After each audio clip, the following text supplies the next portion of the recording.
Friends, do not make this huge mistake when taking a GLP-1. I wish someone had told me.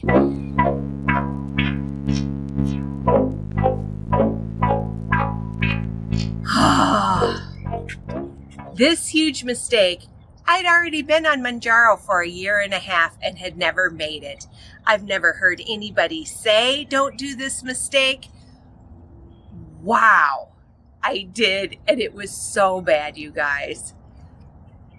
I was a little hungry. It was in the evening, about 9 o'clock.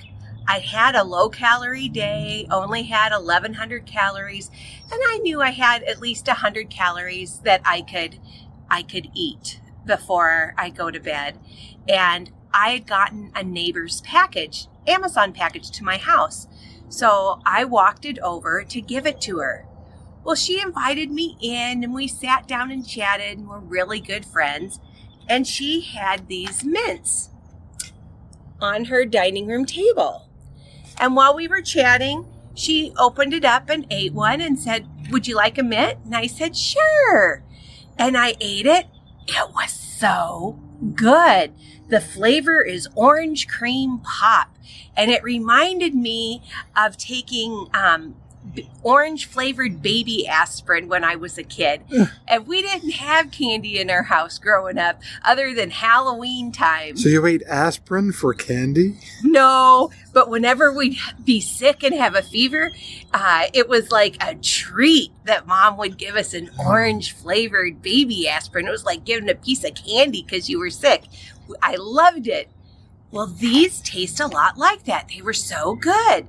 And so I asked her if she minded if I had a few more. And she's like, no, have all you want. And I looked in the big print. It says less than 5 calories each. And I knew I had 100 calories that I still had available to me. So I really started dipping in there, eating a few more. And we chatted for about an hour. And as I was getting up to leave, Jackie said, Gina, why don't you just take it home? You can have them. They were on sale. They were really pretty cheap. And so I said, oh, thank you so much, Jackie. And I took them home. And then I flipped it back and didn't realize these are sugar-free. And then if you read in the small print, it only has 2 calories a piece. So I thought, wow, I could probably have a few more if I want. So I had maybe 4 or 5 more of these mints. And then I brushed my teeth and went to bed. Oh boy. First thing this morning, I woke up. Actually, that morning, I'm sorry. This was last week. When I woke up first thing in the morning, I had to race to the bathroom. And I spent almost that entire day in the bathroom. It was like I was preparing for a colonoscopy. It was terrible.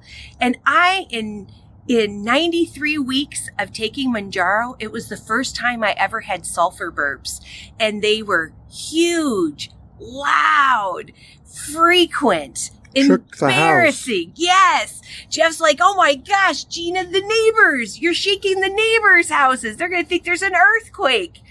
It was horrible. I was very nauseous too. I did take Pepsid Complete and I took Gas-X and I had a couple of Tums.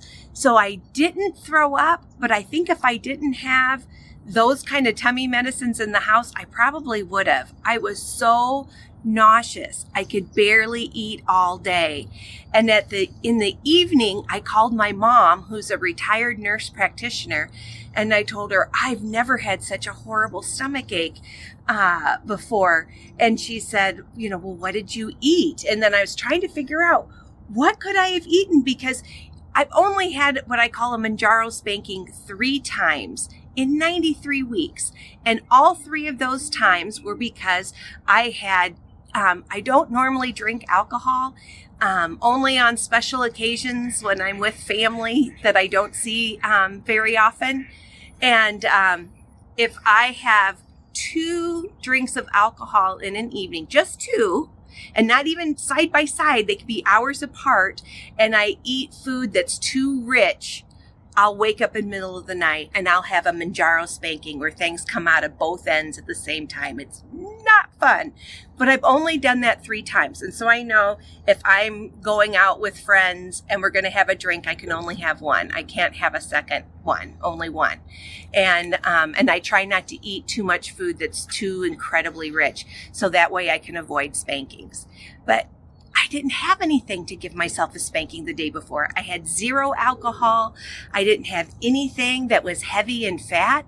I had regular food that I would normally eat, except I had these mints. And I told my mom, but I did have a bunch of sugar-free mints for the first time. And my mom said, oh, what is in those mints, Gina?